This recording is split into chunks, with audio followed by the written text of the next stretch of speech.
I'm Sia, And I'm Maya. and our first performance of the night is going to be a play called Joan of Arc. Joan of Arc was a young patron saint of France who, under divine guidance from the Archangel Michael, led the French army in a momentous victory against the English in the Hundred Years' War in 1429. In 1431, Joan was accused of heresy and witchcraft and was burned at the stake. She remains an inspiration not to just young women, but to all because of her determination, perseverance, and strength. We too often forget that even as she was a strong warrior, incredibly solid in her faith, she was also just a girl who sang and danced with her friends around trees. This play is a beautiful depiction of her spirit and her humanity. Now we would like to welcome Auntie Elena to say a few words about the play.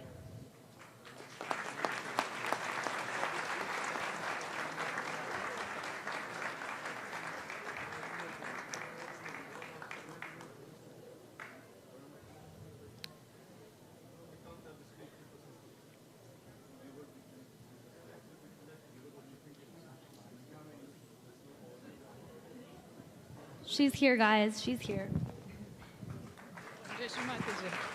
Just remind everyone. Sorry, we were a little bit busy behind the stage, getting ready for our performance. That's why it took a little bit longer time to come. If be honest, I have no words to say about Joan, because it's been such a wonderful and beautiful project, and we've been in this project for so long, and very few words actually I have. I just wanted to say how we started, and it started from the book written by Mark Twain, Personal Recollection of Joan of Arc. Initially, we didn't know what to do actually with the novel. We were thinking about to do short film or maybe YouTube series, but as we progress, it's turned to be short musical play, and we titled it Joan. So we worked for this project for 5 months, and we collected around 120 people in Joan crew, including singers, dancers, actors, composers, songwriters, and many people who help in production crew. So, and all together, we created this original piece of art, I would say, completely created by yogis and written especially for Joan project. And I want to say big thank you to everyone who support us on this big journey, 5-month journey, who was with us in some way or another way, and will always available for help.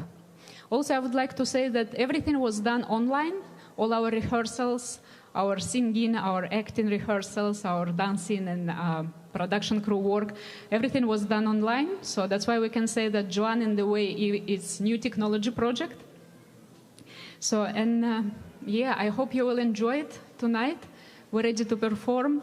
And before we say word action, I would like to offer flowers to Shemataji from Joan crew.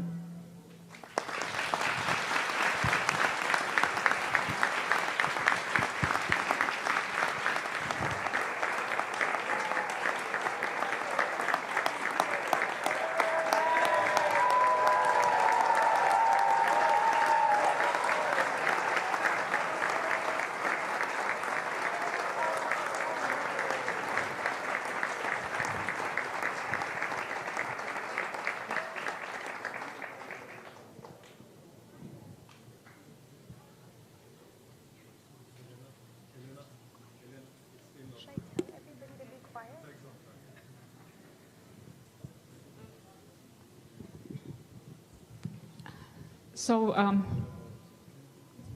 how long the technical will take for us to start? So, is technical crew ready for us?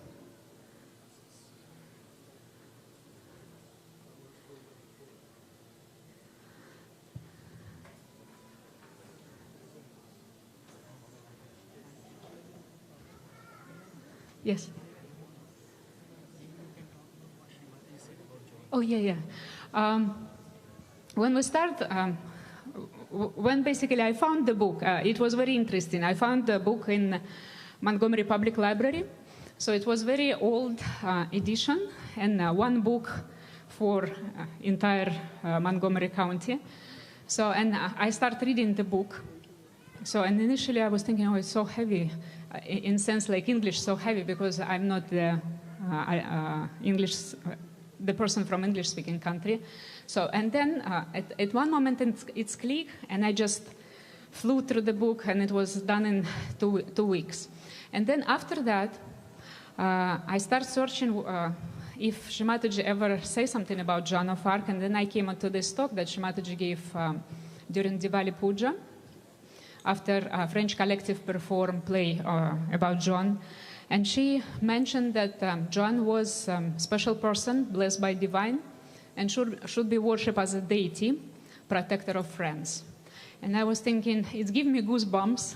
So, and I was thinking, we have to do this play for Adi Shakti Puja this year, because I felt that Joan was auspicious, and Shri Mataji wanted this play. Also, in her talk, she was mentioning that she asked to do something about Joan many times, and I felt that we have to do it, and we have to do it this year. Especially, International Adi Shakti Puja was scheduled to be at Canajoharie, and we have yogis who representing co-hosting country. It's our assistant director Joran from Sweden. So we also have yogis from many countries who participate in Joan project. So we have our set designer. Her name is Joan. She's originally from China and studied theater design, scenography in Bologna in Italy. So we had yogis who help us from Austria, from Greece, from Australia, from India, so from Canada. Our crew is multinational, starting from, again, Australia, China, India, Russia, Azerbaijan, Moldova, Greece, Austria, Sweden, Peru, Argentina. I'm sure there are many.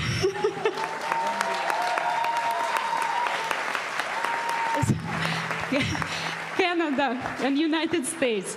So it's a really kind of, we didn't expect that it will take this turn. I didn't expect. So, and again, I could say it's only possible because of Shri Mataji's hand was in that play. And it was with us throughout our journey.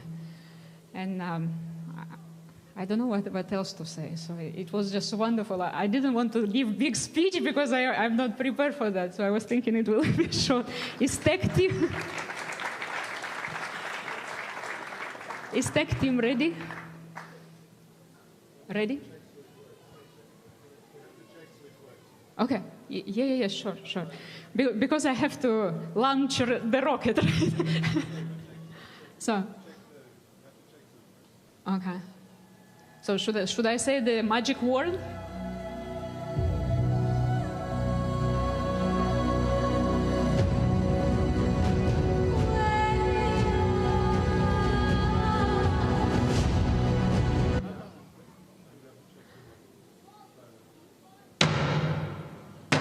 Okay. Is tech team ready?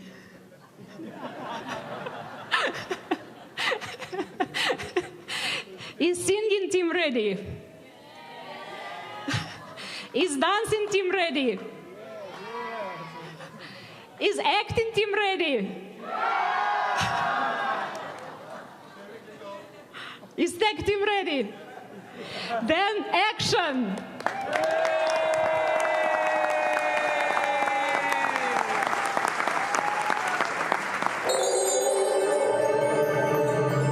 Welcome to Joan the Musical. Joan of Arc was an incarnation of Sri Durga, who in herself is an aspect of Sri Adi Shakti, the mother of the universe. As Sahaja Yogis, it's important to understand the qualities of the deities, not only through the brain, but through the heart. Sahaja art uses vibrational emotions as a tool to get this deeper understanding. So open your hearts and feel the courage of Joan in order to enhance your own courage. Forward only!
Very often, we don't fully understand someone's greatness until time and distance reveals their true significance. It becomes a poignant realization when we finally grasp the privilege of having been close to such an extraordinary person.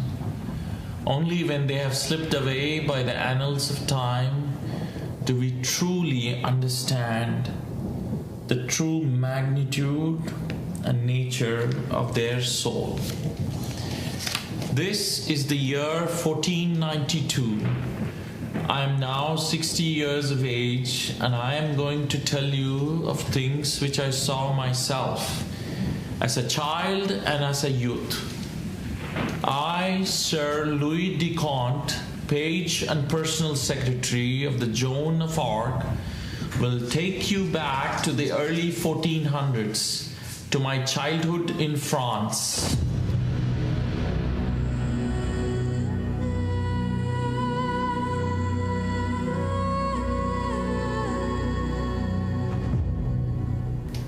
France. Oh, my dear France. We had fallen to such depths. For over 75 years, the English had held their grip on our land. Our once proud army was now weakened by continuous defeats. In Paris, the streets were plagued by nightly chaos. The mobs were causing destruction and despair everywhere. The plague and famine had ravaged our people, and the weight of this endless war hung heavy upon us. Even within us, there was a deep division causing despair. The French patriots had stood by our king, but the Burgundians chose to side with the English, further tearing our country apart. I was just 5 years old when I saw these horrors very close, seeing everyone dear to me butchered before my very eyes. But by the grace of God, I was saved. I escaped and found refuge in the home of a kind priest at Domremy, a small remote village where, among other children from French patriot families, I met her for the first time. I met the Joan of Arc.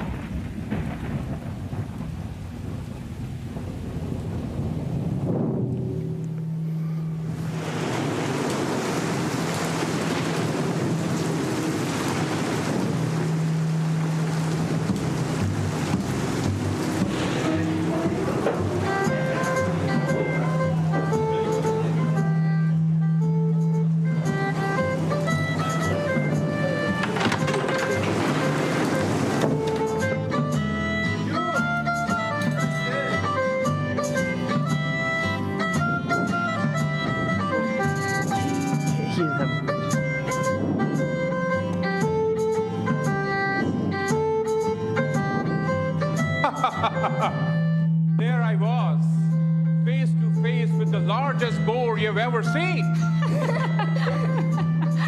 What? It was as big as a cow, I tell you. A cow, Jacques? The last time I recall that mighty beast was nothing but shadow casted by 3 little pigs. Perhaps it was a magical piglet, the one that turns into a boar in the telling of a tale. Louis, here is yours. And pass this one to John. Joan! Good grief. This girl always brings home some outcast cats. These little rascals will overrun our house before we know it. Tell them adieu. Hey, you see, God gave quality to the child and know what he was doing when he did it. It must have a course, Jack. It must have a course. Who are we?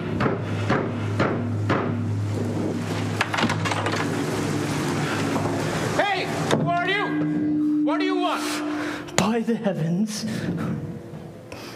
ain't it a blessed thing to have a fire burning like that on a night as harsh as this, and with a solid roof over your heads?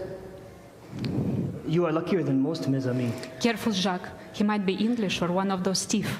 Legacy of internal war. Country is flooded with them. John! Sit down! God Almighty bless you, my darling. Do you hear me? Sit down! But, Papa, he's hungry. I can see it. Let him go work for food then. We are being eaten out of house of his likes. I shall bear it no more. He has a face of a rascal, a villain. Sit down, I tell you. I don't know if he's rascal or not, but he's hungry, and he shall have my porridge. I don't need it. Rascals don't deserve food from honest people. No bite. Not a sup shall he has it from this house, Joan. Papa, if you insist, then let it be. But I think it is not right to punish one part of him for what the other part has done. It is this poor man's head that has done the evil things. And it is not his head that is hungry, his stomach. And a stomach has no way to harm someone, nor do a wrong. Please let... What an idea. This is the most foolish speech I've ever heard. I have to disagree with you on that, Jacques. There's a grain of sense in what the child has said. It's clear that the person's head is in charge of the whole body. Will any deny it? No. Very well. When your head tells your body to do something, like your hands, your feet, or stomach, they're just following orders. So, if they end up doing something wrong, it's really the head that is in charge and responsible for it. Do you get the idea? Yeah. Now, let's talk about what responsibility really means and how it applies here. Jacques, gather everyone for a meeting. We want to hear everyone's thoughts. How do you know if this is true? I mean, we don't know where it came from. I heard the police, Amber told everybody else. Who told Jason? And I heard it came from, like, Mike or something like that. Yeah, it's really weird. I don't know. It's very like, I believe it anyway. I heard about it. What do we have here as our verdict? It's clearly this. There is no such thing in the world as a guilty stomach. Our privilege, not only to feed hungry stomach, even if it is in a rascal, but to do it gladly and gratefully. Yay! All right, Joan, you can give him the porridge. Papa, the man's stomach was so hungry that it would not be wise to wait, so I already fed him the porridge. What is your name? And what have you done? My name is Marchand. I've been knee-deep in war for what feels like forever. I've seen the English lot stomping through Paris like they own the place, while us French lads dropped like flies, one after the other, by the thousands. I'm done now. I'm heading home, if I can still call it that. I just want a bit of peace and a scrap of food. And you, little maid whom God keep, you have brought me from death to life this night. Now listen, here is your reward.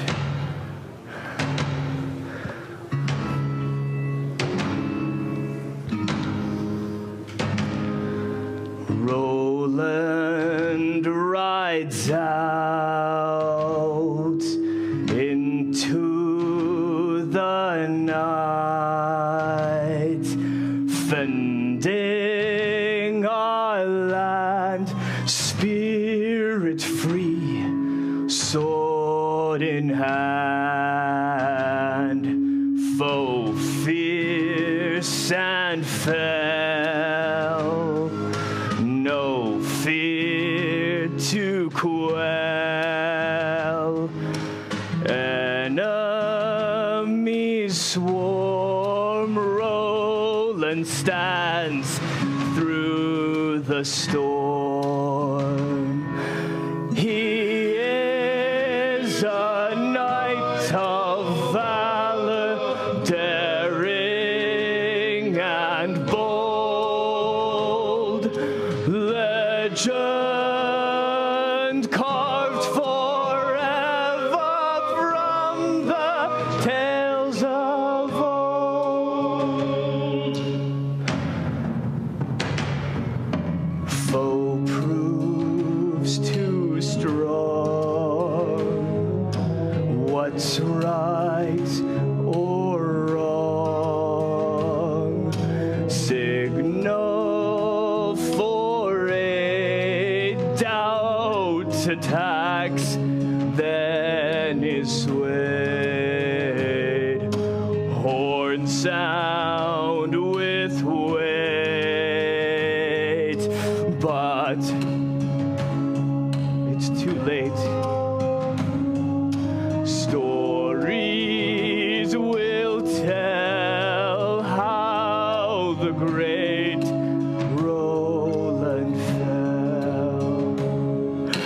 He is a knight of valor, daring and bold, legend carved forever from the tales of old. He is a knight of valor, daring and bold, legend carved forever from the tales of old.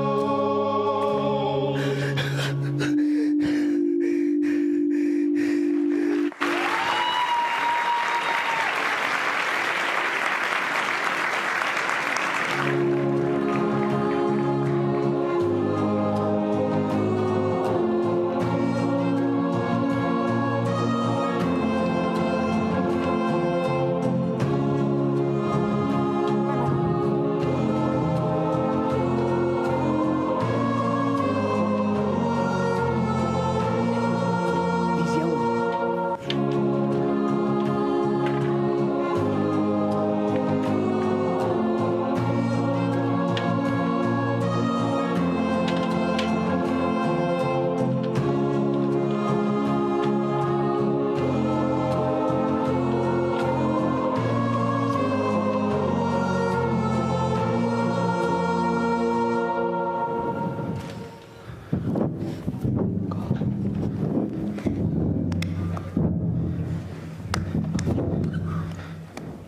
If only I were a man, I would march to the battle with sword in my hand and courage in my heart.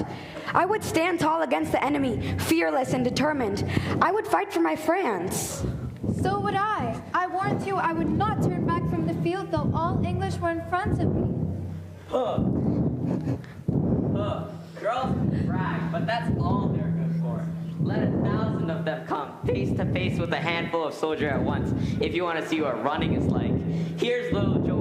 She's going to be for a soldier. Let's see her plunge into battle like an old veteran, but she won't be a poor common soldier like us. Officer with armor on. An officer? Why, she'll be a captain, no general, I tell you, with hundreds of men at her back, and maybe even girls. And when she starts for the other army, you'll think that there's a hurricane blowing them all away. Hey, Joan, don't mind these silly chaps. Let's see how their brave tongues hold up when the real deal hits. Run to the tree, and whoever's last will be called a tenderfoot forever. I'm good.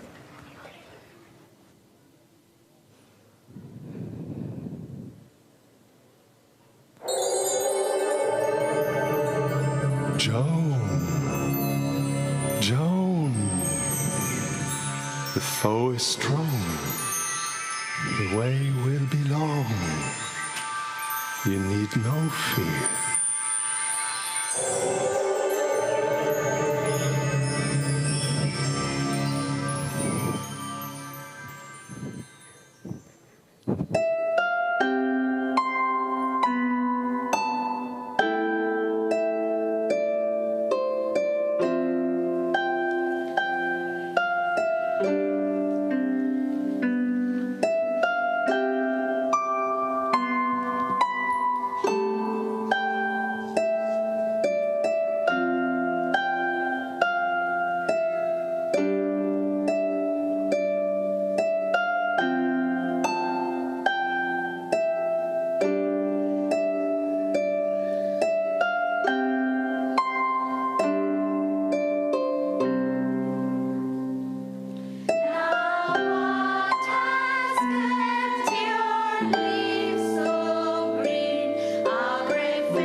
Stand here. This is now the flag of France. She needs no other. The king has died and a treaty has been signed between France and England. By it, France is betrayed. Henry of England will wed Catherine of France, and the child born of the union will take over France and England. And until then, Henry V will be the ruler of France.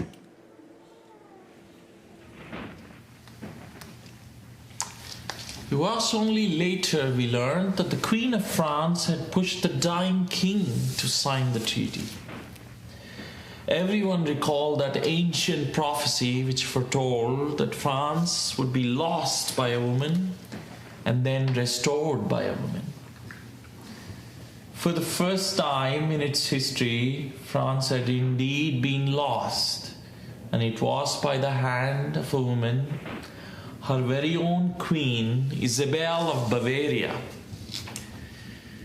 But as mere children, we were quick to shake off the burdens of the world, and we lost ourselves in play. We continued to enthrall ourselves beneath our beloved tree, seeking joy in each other's company. Throughout time, all the children of the village were specially called the children of the tree, and they loved that name, for within it carried a mystic privilege. It was said, whenever a child of the tree was about to face death in a distant land, then, if they are at peace with God, they could turn their eyes towards their homeland, and behind those misty clouds they would see the fairy tree, drenched in golden light, and if they closed their eyes, they could smell the fragrance of the flowers of their homeland. But this vision meant that they were near to their end. Joan and I truly believed in this myth.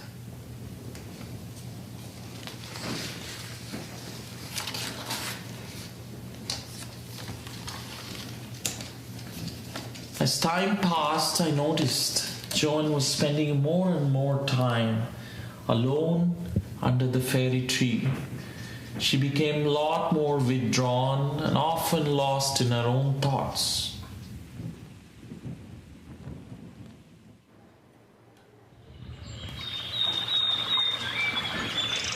All the things that Joan told us that evening seemed impossible to Sicily.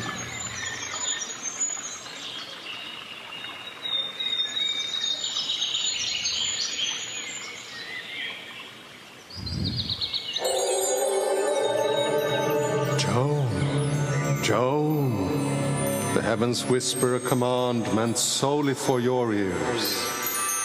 Rise and embrace the divine purpose laid upon your shoulders.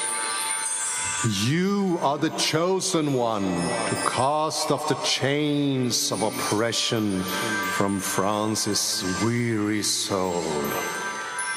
The foe is strong. The way will be long. The hour is now. But I'm so young. Oh, so young to leave my mother and my home and venture out into this strange world to undertake a thing so great.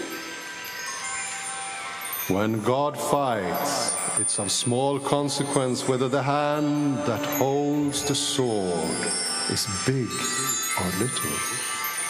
Your hand will bear the sword.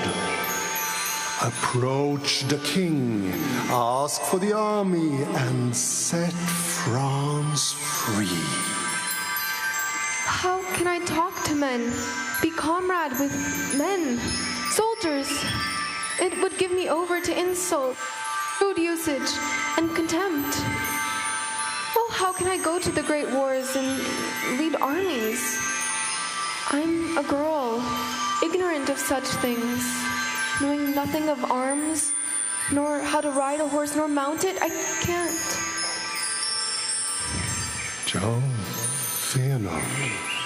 Your destiny is written in heaven, beyond the constraints of mortal boundaries. Have faith and march forward. Forward only.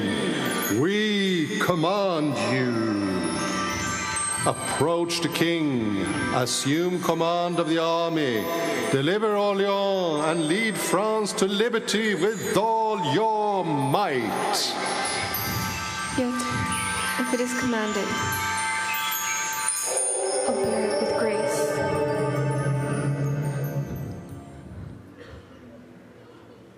Ah, Joan, I've got such a wonderful thing to tell you about. I've had a dream, and in that dream, you were standing right there, and there was a tremendous shadow. That wasn't a dream, Louis. What you saw was not a dream. Then what was it? Archangel Michael, the chief and lord of the armies of heaven. What? Archangel Michael? You were not afraid, Joan? Indeed, I was not afraid, because this was not the first time. First time?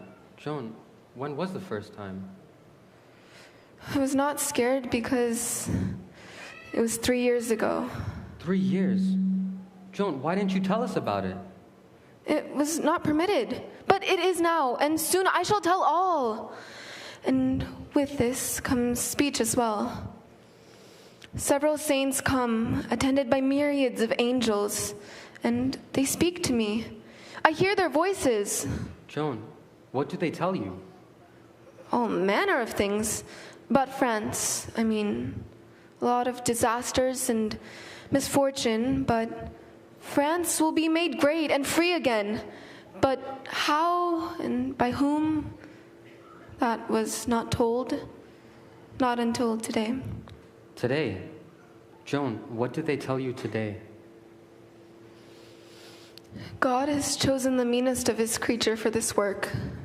And by his command, and in his protection, and by his strength, and not mine, I'm to set France to victory, and set the crown upon the head of his servant that shall be king. But you, Joan? A child? Lead armies? Yes, Louis, I'm enlisted. I will not back down. I will go to the king. A year from now, a blow will be struck, which will be the beginning of the end, and the end will follow swiftly.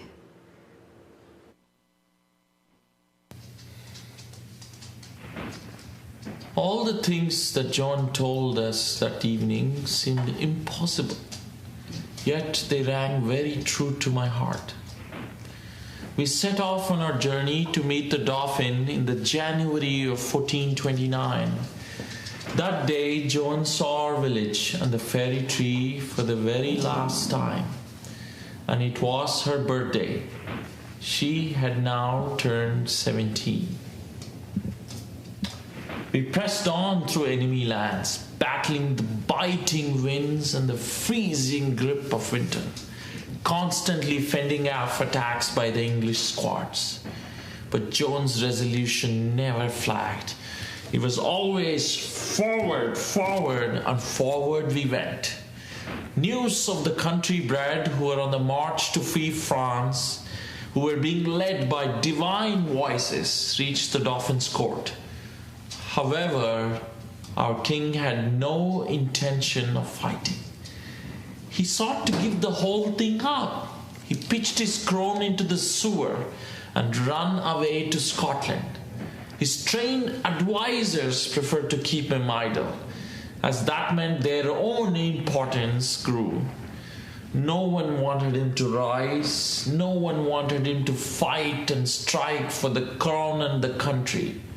It was unsurprising when we arrived that nobody greeted the village girl, ignorant of war, in the royal court. No one but the Dauphin's mother-in-law herself, Joan, Queen of Sicily.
of Alençon, master of war, veteran of numerous bloody battlefields, are telling me a 17-year-old village girl is determined to see the king, aims to rally men-at-arms to free France?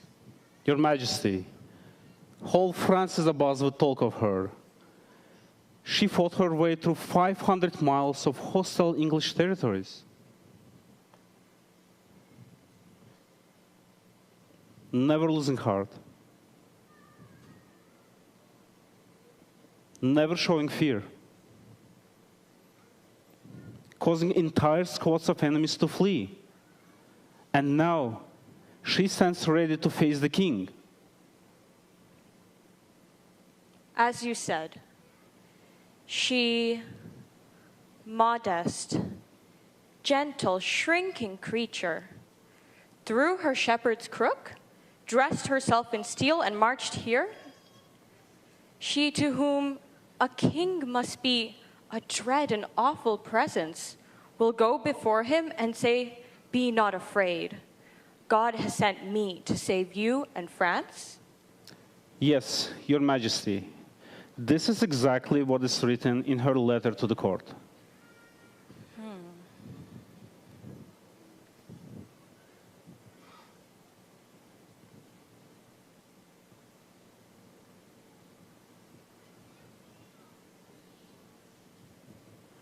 Whether she comes of God or not, there is something in her heart that raises her above men in France, high above them all.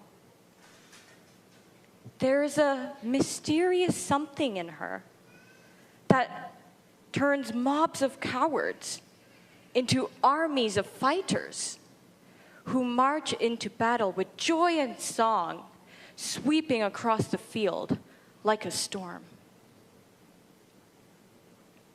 That is the spirit that will save France. It is in her.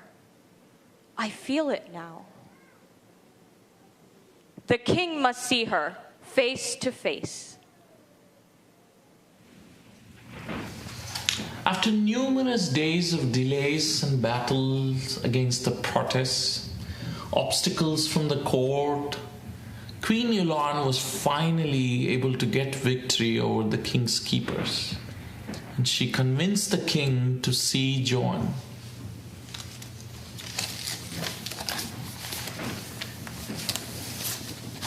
I should say there was something peculiar about our king. It was very odd. No one could understand the reason for his sluggishness, his lethargy, and just sheer unwillingness to fight. Now we know that he had deep doubts within about his own legitimacy of his birth. This was gnawing at him, but he kept it secret between himself and his God. On the appointed day, 2 knights and I went with Joan to the grand audience hall to meet the king. There, in the midst of all the splendor and magnificence, was a throne royally decorated. Upon it sat a figure adorned with a crown and a scepter, dressed in nobility and blazing with jewels.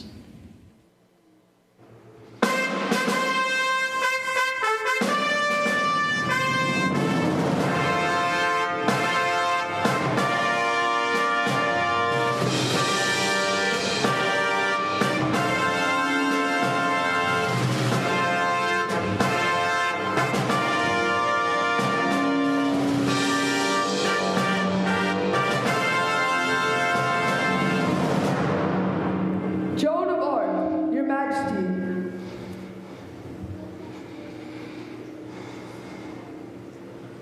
He is not the king. They played a trick on me, Louis. That is not the king that sits there. He's an imposter. I begged you, in the name of my country, to let me see the true king.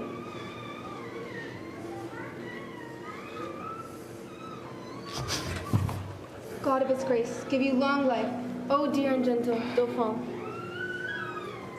Me? I am not the king. There he is. No, gracious lord. You are he and none other.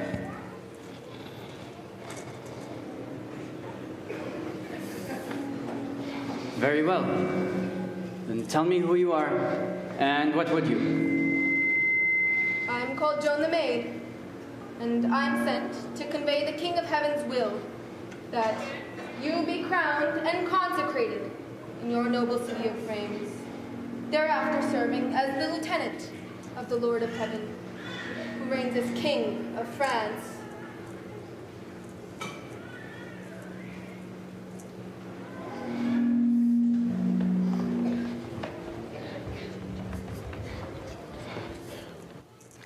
Joan, I wish to have faith in you and your holy mission, and in the divine nature of these voices you possess, which are hidden from mortals. But how can I truly believe unless you offer an undeniable proof? Show me a sign. I will show you a sign, and then you won't doubt anymore.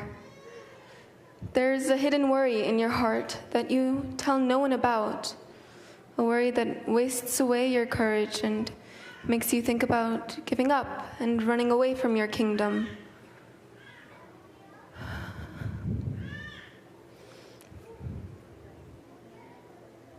This prayer was secret to my breast, and none but God could have known about it. Very well. The sign is sufficient, and I know now that these voices are from God. If they have said any more in this matter, tell me. I will believe. They resolve that doubt, and I bring you their exact words. You are the rightful heir to your father's throne, and the true heir of France. God has spoken. Now lift up your head and doubt no more, but give me men-at-arms, and let me do my work. Lahir, Duke of Alençon, Gilles Raoul, General d'Orléans, be present.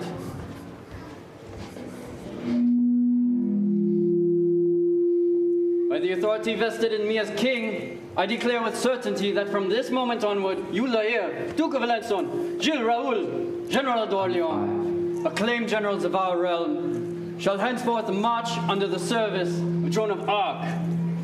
It is under her command that you shall offer your formidable skills to achieve victory for our crown and our country. Again? Your Majesty.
My dear Commander-in-Chief, how shall we embark on the mission to liberate our France? Shall we just begin by cleaning the cow stables? Or perhaps by attending to some laundry? Be mindful of your words, Jill. She is a chosen one, endowed with knowledge and guidance to lead. And there are those who bestow this power upon her, observing every word you speak. Therefore, watch your tongue, Monseigneur. Rule free, Orléans. Orleans is a tough nut to crack, Joan. It has been under siege for almost 10 months now. The English are there like a solid rock, with well-fortified positions and a significant number of troops. Our best game is waiting game. No! We will carry them by storm.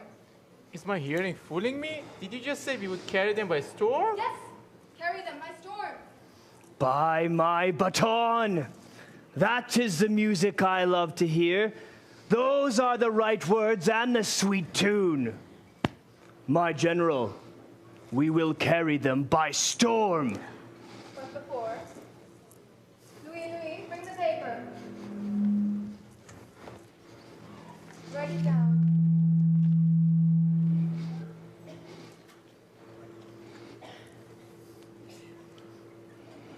King of England, and you, Duke of Bedford, who call yourself Regent of France, and you, Earl of Suffolk, do right to the King of Heaven.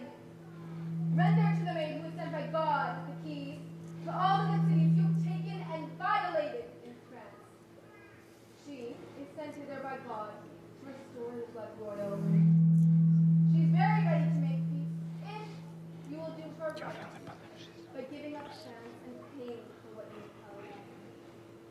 And you, Arthur, companion of war, noble and otherwise, who are stationed before the good city of Orleans, be gone into your own land in God's name, or expect news from the maid who will shortly go to see you, to your very great hurt. King of England, if you do not do it, I am chief of war, and wherever I shall find your people in France, I will drive them out, willing or unwilling.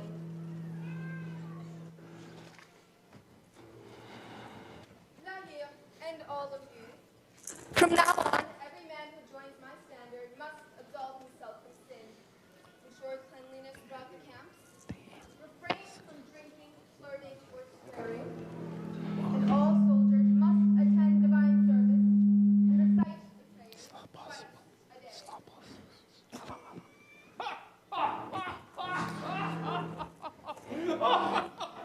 Oh, sweet child. My men are forged in the fires of hell. These poor darlings of mine say the prayers.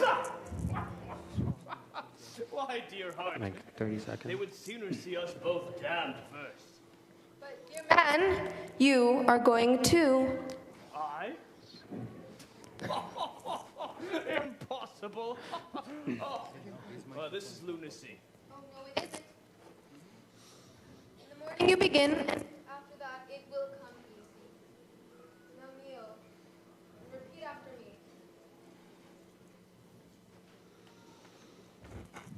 Our Father, who art in heaven, hallowed be thy name. Thy kingdom come, thy will be done. Our Father, who art in heaven, thy will be done. Art in heaven. Thy kingdom come. You must have a heart. Believe in your prayers.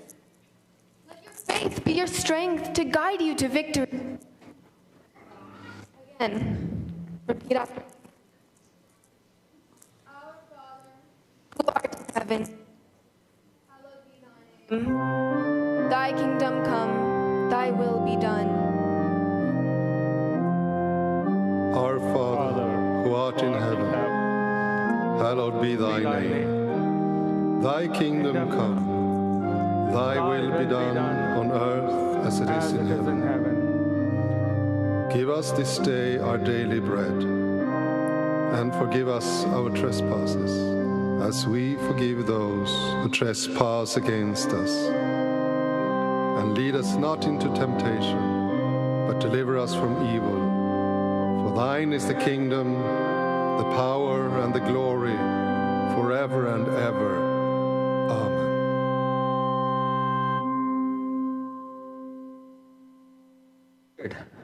What did they say? They said, "You, French witch, we will catch you and burn you alive if you don't clear out now while you have the chance. Go back to your proper trade of tending cows." Joan, this is madness. You were just a girl, undeniably a brave one, but a girl, and those on the other side are...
Orlan is delivered. Can you hear me? We won.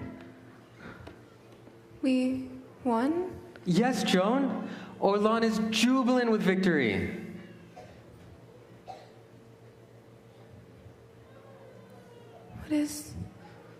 What is all of this, Louis? What have we done?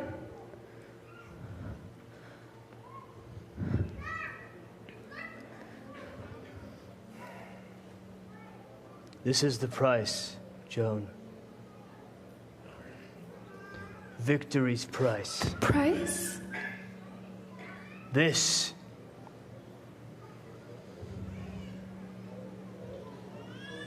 This is war.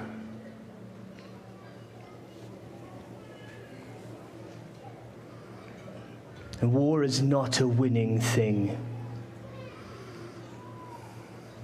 I don't remember anyone winning, anywhere, anytime. We all just lose. All the time. And the one who loses last asks for terms. It's just a lot of losing and sadness and nothing else.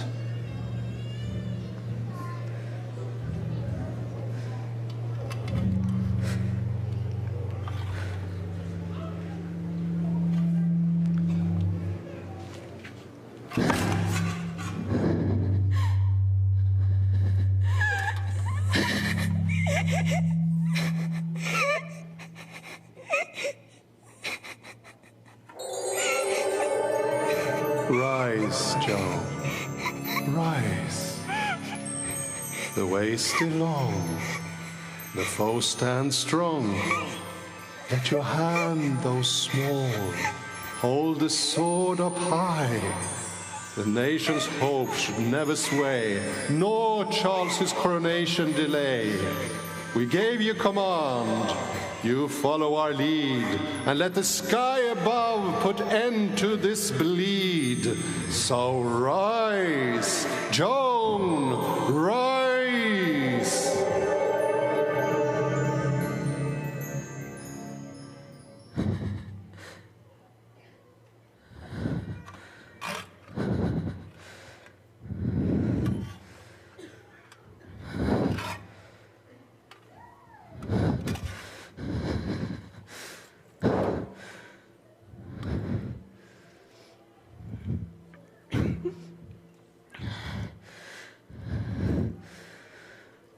Thy will be done!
In 1,000 years, 1,000 years, the English power in France will not rise up from this blow.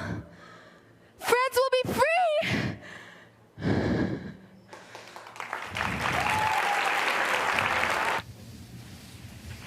France was now on its feet, moving forward. The banner of Joan waved over Orleans, Patay, Troyes, Rheims. Now just the name of Joan was enough to send shivers down the spine of the English soldiers. It made their hearts shrink. We marched through free cities, moving between the emotions of a grateful country people all along the route. They crowded around Joan, even touched her feet. They touched her horse, her armor. They even knelt on the road and kissed her footprints. Never during all those days did I see anybody stand there with covered heads while she passed. The 17-year-old peasant girl was now their hero, the deliverer of France. Her fantastic dream, the incredible dream, the impossible dream was now being fulfilled. The enemy's power was now broken.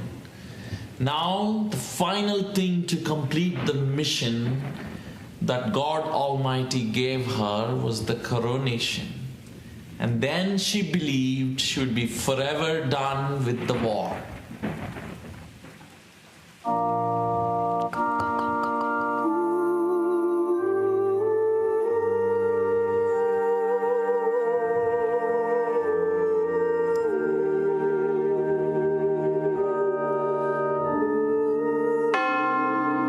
Your Majesty, by the grace of God and authority vested in me as Archbishop of Reims, I crown you, Charles VII, as King of France.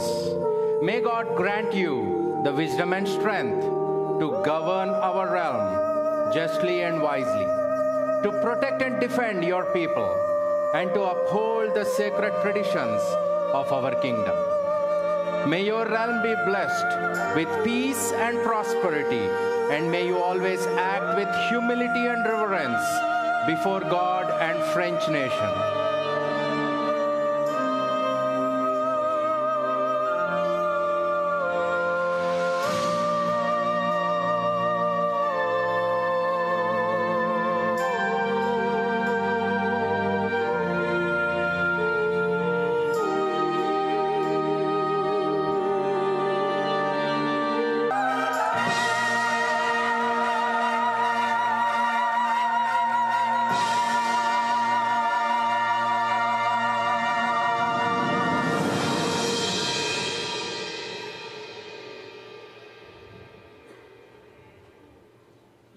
Have saved the crown.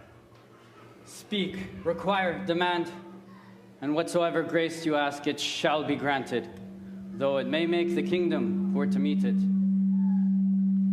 Then, gracious Lord, if you could give commandment that my village, poor and hard by reason of the war, may have its taxes waived? It is commanded. Say on. It is all. All? Nothing but that? It is all. But that is nothing. Less than nothing. Ask. Do not be afraid. Indeed I cannot, gracious Lord. Do not press me. I have only this alone. She has won the kingdom and crowned its king. And all she asks and all she will take is this poor grace. And even this is for others, not for her. And it is true. With the dignity she carries in her head and heart, it's beyond the riches any king could bestow. She shall have her way.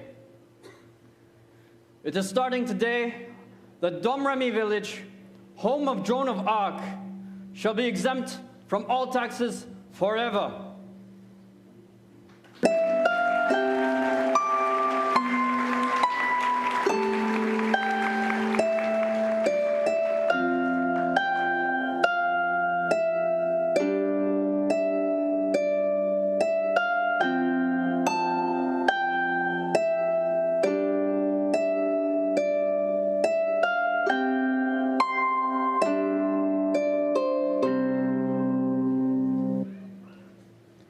Now, Joan, with France on its way to freedom and its heir crowned, what lies ahead?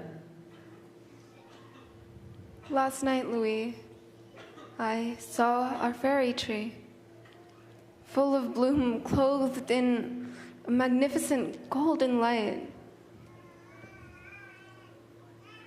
Oh, Joan. You remember how, as children, we joined hands and danced around our tree and sang our song? Now what has kept your leaves so green? A buffet de Beaulemont. The children's tears, they brought each grief, and you did comfort them and cheer their bruised hearts, and still a tear that healed Rosalie. I long to be done with the war.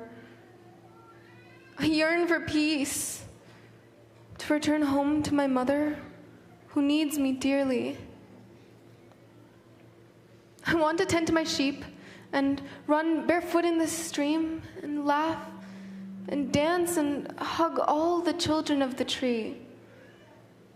And I never want to leave the warmth and happiness of home again.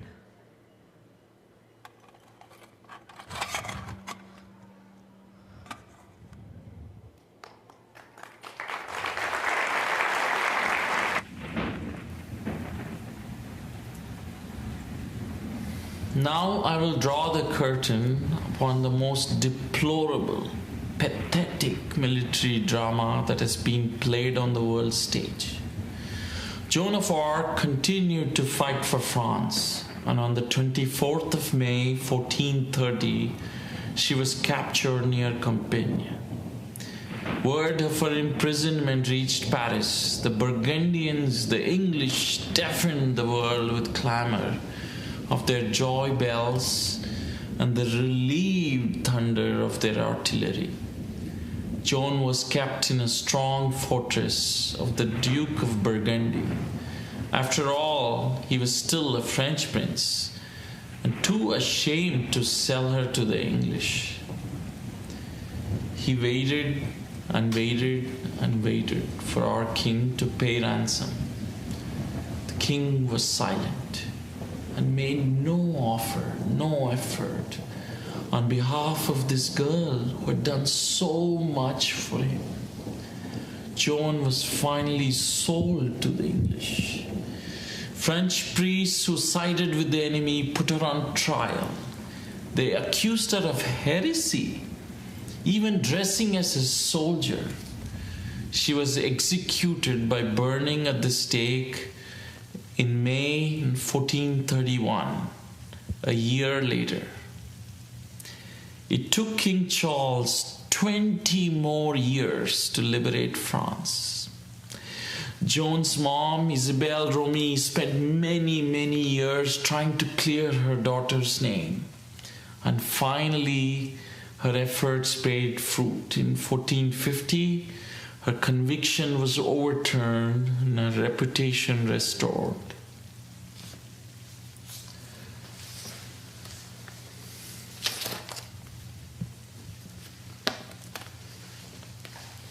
Many years have passed now, and many more will follow. But I know for sure that this slender girl in her first bloom, with a sword in her small hand, who served as her country's bond, will forever stand as a symbol of valor and patriotism. And millions of girls who will be born in France and the distant lands will carry her name through all of the ages until the very end of time.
Is this my working? Okay. On right side.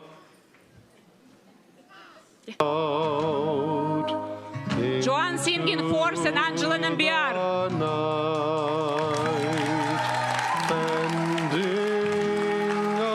Joan dancing Force and Sandra Sinha. Joan acting Force, Elena and Kriti. Joan production crew, Elena Garval, Joran Frolan, Kriti Daduvai, Irina Nori, Leila Garval, Steven Wallenberg, Dima Arlov, Sia Reddy, Miraj Tampale, Auntie Louise, Jan, Nina Frolan, Herbert Rellinger, Svetlana Buyanova, Sonia Agarwal, Dirish Agarwal, Roger Garay, Angela Nambiar, Sandra Sinha, Ror, and many more. 1, 2, 3.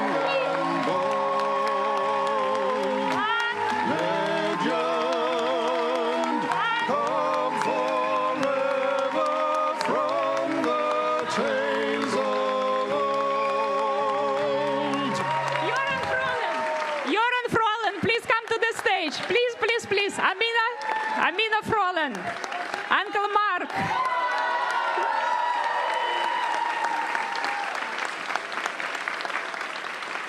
Auntie Louisa. Uncle Herbert. Uncle Steve. Please, all who were involved in Joan production, please come to the stage. I might forget names, but all right. So, guys, that was a wonderful journey, and I hope you really enjoy what we have done. Thank you. Wait.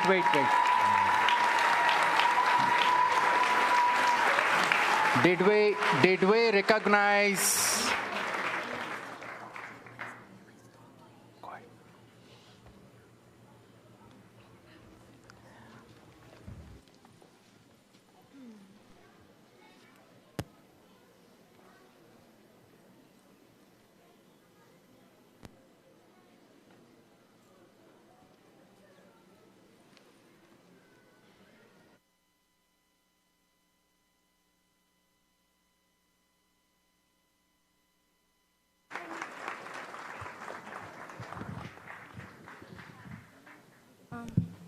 Hi, before we close up for the night, on the behalf of the entire production force, I'd like to give a note of thanks.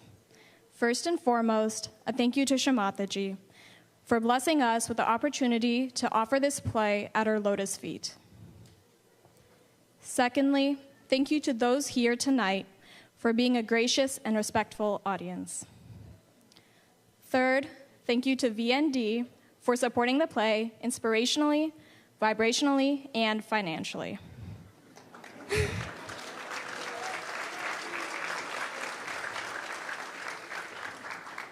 Finally, thank you to all those who are part of this production.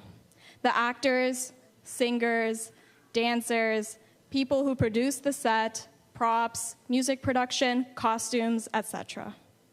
Thank you to the families of those in the play who have helped them over the past 6 months and have supported them to help their efforts come to fruition. A special thanks goes to those who have carried the burden of several people and who are invaluable to the creation of this play. Please come to the stage when your name is called. First, Uncle Joran. He was the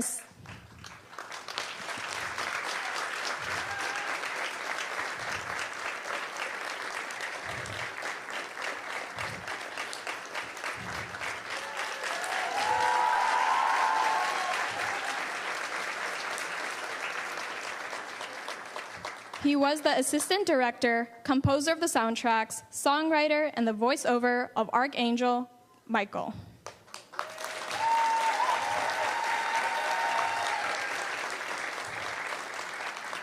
Second, Uncle Steve, the composer of the kids' songs and music production.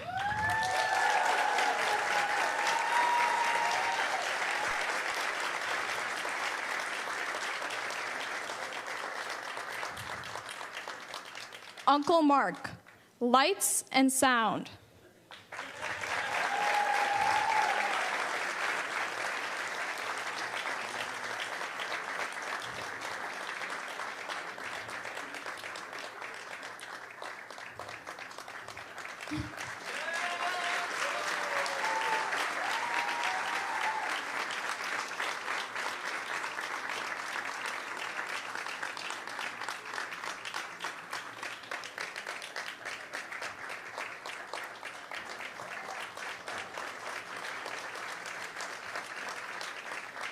Auntie Angela, the choir director.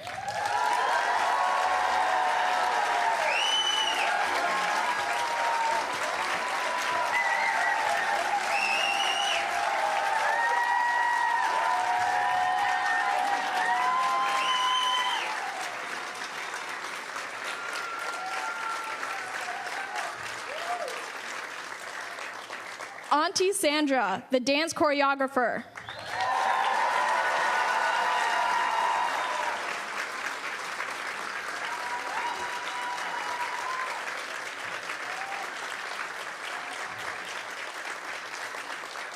Uncle Herbert, the playbill design and the artwork.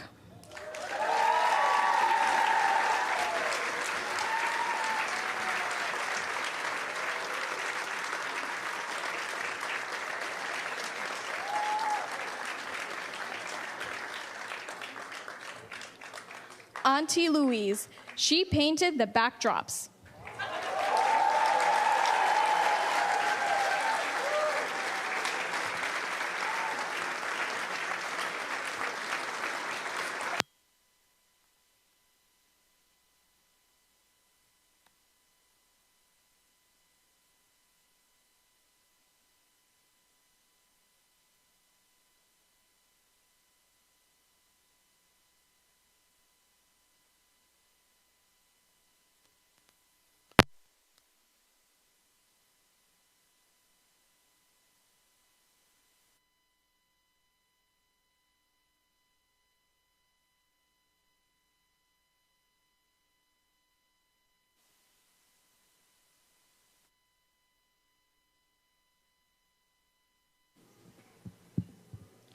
Kriti, she helped with casting, she was an actor liaison, and the director's assistant.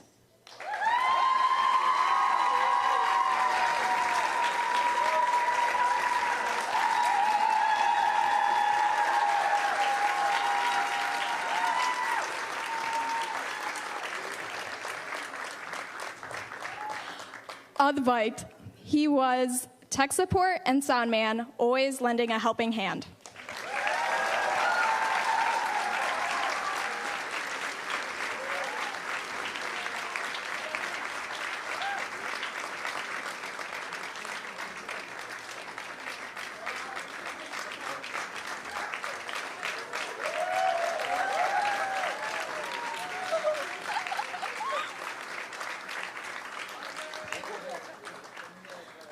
Uncle Shailendra. Without him, the Joan production force would not have food for the first couple days. He is our Nabi support.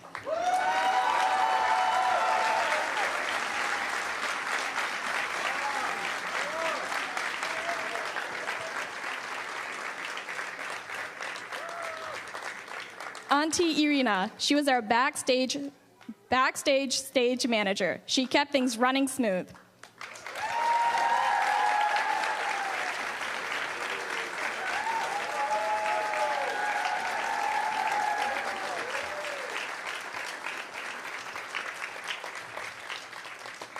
Auntie Radha, she was the prop coordinator and helped ensure that everything was in place.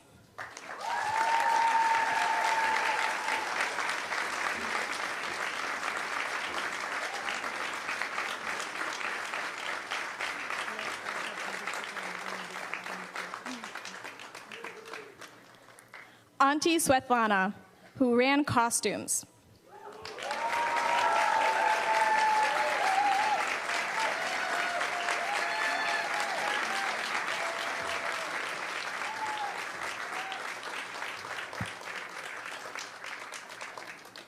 And finally, this next person is an amazing instrument of the divine who got the inspiration and carried this project to the final stage today, presenting it to the whole collective.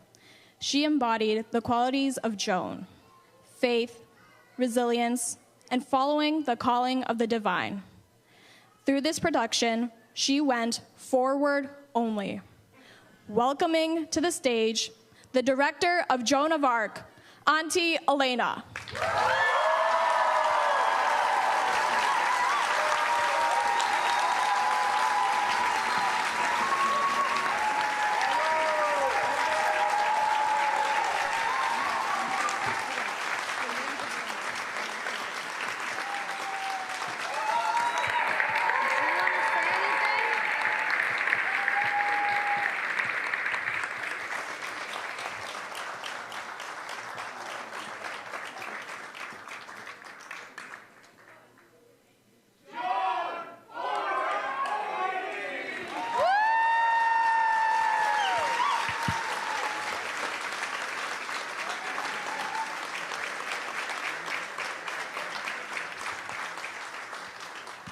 I also would like to invite our makeup coordinator, Usha and Shalini. Could you please come to the stage as well? Because all these beautiful faces that you saw today on the stage, it was work done by them, Usha and Shalini. And Rourke, who was working on the Joan banner, the white banner that Joan held throughout the play. So also, Rourke, please come to the stage. Sia Reddy, one of the composers of Joan play. Please come to the stage. Anybody else?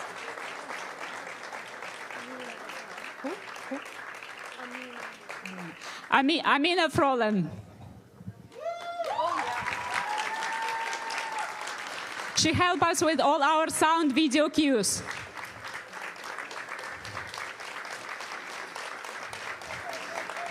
All right, now I think we have everybody.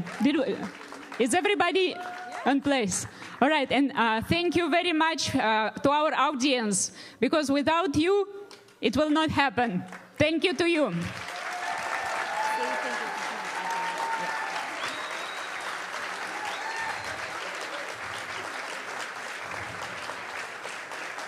And from bottom of our heart, we thank you, Shri Mataji, for letting us to produce this beautiful play and get together as a big family. Jai Shri Mataji.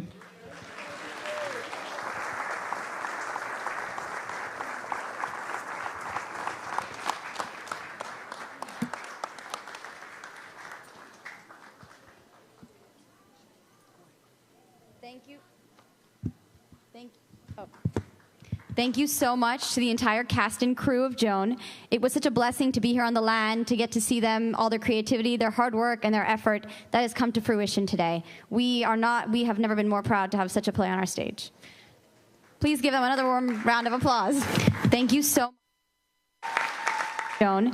It was such a blessing to be here on the land, to get to see them, all their creativity, their hard. Wow. We have never been more proud to have such a play on our stage. So many magic tricks. Oh, it's on. Okay. Hello? Hello? Should I start? Yes. Should I say it? For our next performance, we have Uncle Kaushik. Kaushik Attal is an acclaimed vocalist from Bangalore specializing in Hindustani classical music with whom Pandit Parameshwar, head of Kirana Gharana, trained. He has taught at Nirmal Arts Academy many times. On the tabla, we will have Suraksha Deshpande accompanying Uncle Kaushik. Uncle Suraksha has a tremendous national honor to his name, having received first rank in the tabla Alankar. He has proven his versatility as both a soloist and an accompanist. Uncle Kaushik will perform a rag jog in Vilambit, which is a slow tempo, and drut, which is a fast tempo. Rag jog is typically sung in the late evening. It is a melodious composition and a favorite of many Hindustani music listeners. Please give them a very warm welcome.